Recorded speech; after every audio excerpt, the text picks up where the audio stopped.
কিভাবে এই গরমে নিজেকে ভালো রাখছেন অর্কজা, শুনে নিন। নিজেকে ভালো রাখছি বলতে বিশ্বাস করো খালি মনে হচ্ছে রোজ ভগবানের কাছে প্রার্থনা করছি কবে বৃষ্টি আসবে কবে বৃষ্টি আসবে।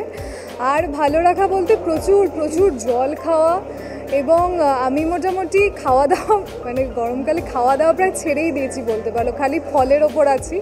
ফলের জুস খাচ্ছি কন্টিনিউয়াসলি, নিজেকে ঠান্ডা রাখার চেষ্টা করছি। সবথেকে ইম্পর্ট্যান্ট হচ্ছে মাথাটা ঠান্ডা রাখা, যেটা করে ওঠা খুবই কষ্টকর।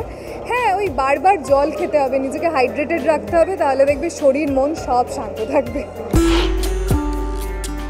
মেকআপ আর কস্টিউম ওটা কি বলো তো অভ্যাস হয়ে গেছে। আমরা এমনিও যদিও মানে এসি শুটিং ফ্লোরে শ্যুট করলেও অত লাইটের মাঝখানে প্রচণ্ড গরম লাগে, সুতরাং ওটা একটা অভ্যাসের মধ্যে দাঁড়িয়ে গেছে। তাছাড়া যত মিনিমাল মেকআপ করা সম্ভব, শুটিং থাকলে তো করতেই হচ্ছে, যদি শুটিং না থাকে কোনো ইভেন্টে যাও যত মিনিমাল মেকআপ করা সম্ভব, না করলেই নয়, ওইটুকুই করে বেরোচ্ছি, এই আর কি।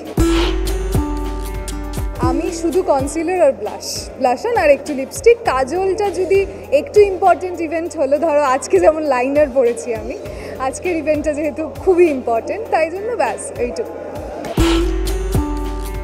হ্যাঁ, ব্ল্যাক মানে সেটা আমি শীত গ্রীষ্ম বর্ষা নির্বিশেষে আমি ব্ল্যাকের কি বলবো, ব্ল্যাক আমার favourite colour, black and white দুটোই।